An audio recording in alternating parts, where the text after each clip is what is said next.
What if I told you there was a war that started at 9 a.m. and was completely over before most people finished their morning coffee? No, seriously, 38 minutes. That's it. This is the story of the shortest war in human history, and it is wild. The year is 1896. The place Zanzibar, a small island off the east coast of Africa. At the time, Zanzibar was a sultanate, basically a kingdom ruled by a sultan, but it was also under British protection.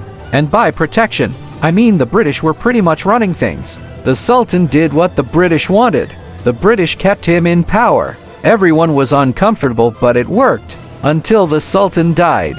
On August 25, 1896, Sultan Hamid bin Thuwaini died suddenly. Now, the British had a guy they wanted to replace him. A man named Hamid, pro-British, easy to control. But someone else had a different idea. A man named Khalid bin Bargash basically walked into the palace, sat on the throne, and said, "I'm the Sultan now," without asking the British, without permission, without anything. The British response, "Excuse me, WHAT." The British sent a very polite but very serious message. It said, "You have until 9 a.m. tomorrow to stand down, or we will open fire." Khalid's response?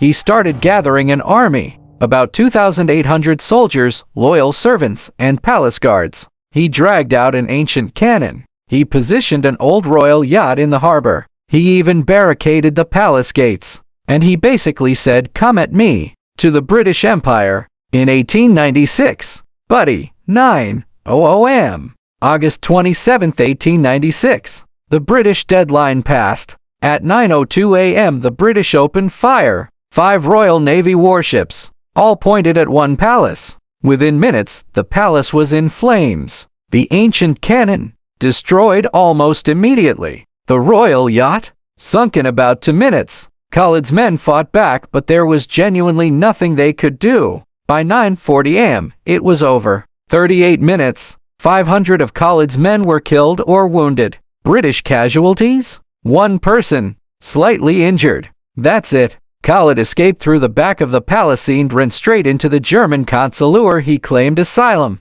He lived there for weeks while the British stood outside to touch him. Eventually he was exiled. Hamid, the British favorite, became Sultan. Everyone went back to being uncomfortable. And the Anglo-Zanzibar War went down in history as the shortest war ever fought. 38 minutes, start to finish. Now here's what actually gets me about this story. Khalid knew he couldn't win. He had 2,800 men and a rusty cannon against the most powerful navy on earth. But he did it anyway. Was it brave? Stupid? Both? You decide. If you want more insane moments from history that nobody talks about, subscribe, because there are a lot of them. See you in the next one.